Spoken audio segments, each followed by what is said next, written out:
السلام علیکم دوستو، اسٹوڈیو ون کی ایک نئی ویڈیو میں آپ سب کو خوش آمدید۔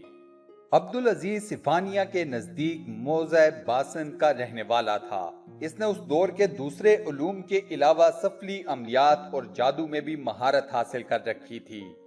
وہ ابتدا سے ہی خاموش طبع اور سنجیدہ انسان تھا۔ عبدالعزیز میں ذہانت کے ساتھ ساتھ دور اندیشی کی صفت بھی موجود تھی۔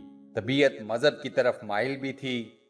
یہ ہر وقت مصروف رہتا۔ اس کی پارسائی اور زہد کو دیکھ کر بہت سے لوگ اس کے معتقد ہو گئے۔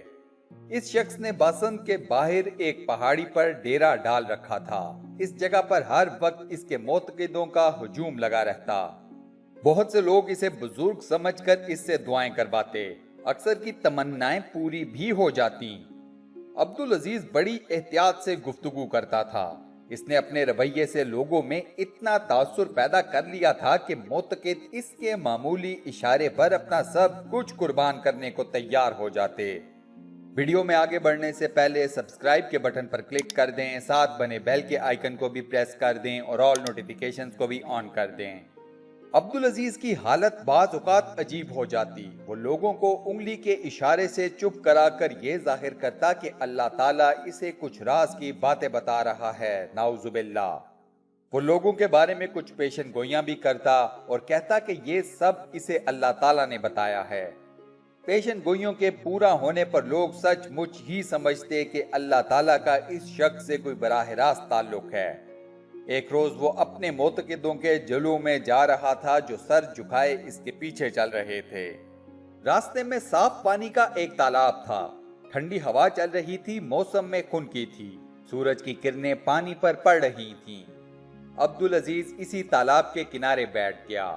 اس کے معتقدین بھی ایک طرف بیٹھ کر اپنے پیشوا کو دیکھنے لگے۔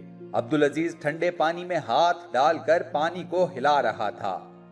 تھوڑی دیر تک وہ اسی طرح کرتا رہا۔ اس کے بعد اس نے وضو کیا اور جب دیکھا کہ لوگ اس کی طرف مکمل طور پر متوجہ ہیں تو اس نے ایک طرف بیٹھ کر اپنے معتقدوں کو مخاطب کرتے ہوئے کہا، تم سب کو مبارک ہو، اللہ تعالیٰ نے مجھے نبوت عطا کر دی ہے، نعوذ باللہ من ذالک۔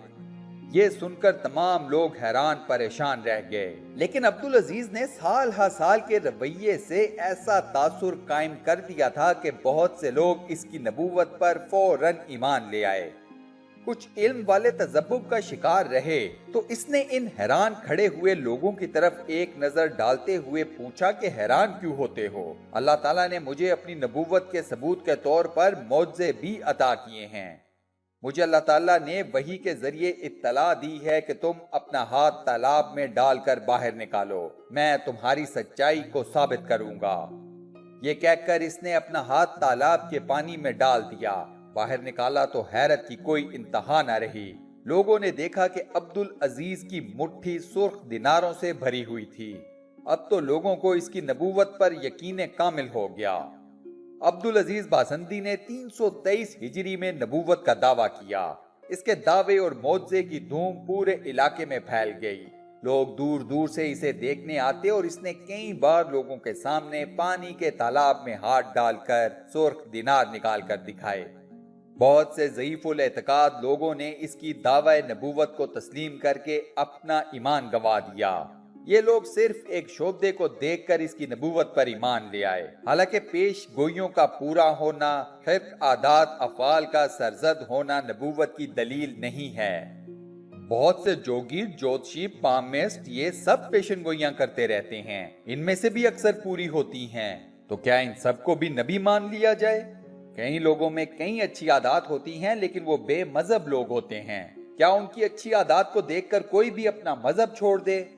مسئلہ یہ ہے کہ ضعیف الاعتقاد لوگ صرف خارق عادات باتوں سے متاثر ہو کر اللہ تعالیٰ کے احکام بھول کر اپنا ایمان ضائع کر لیتے ہیں۔ یہی حال اہل شناس اور باسن کے لوگوں کا ہوا۔ بے شمار لوگ عبدالعزیز باسندی کے پیروکار بن گئے۔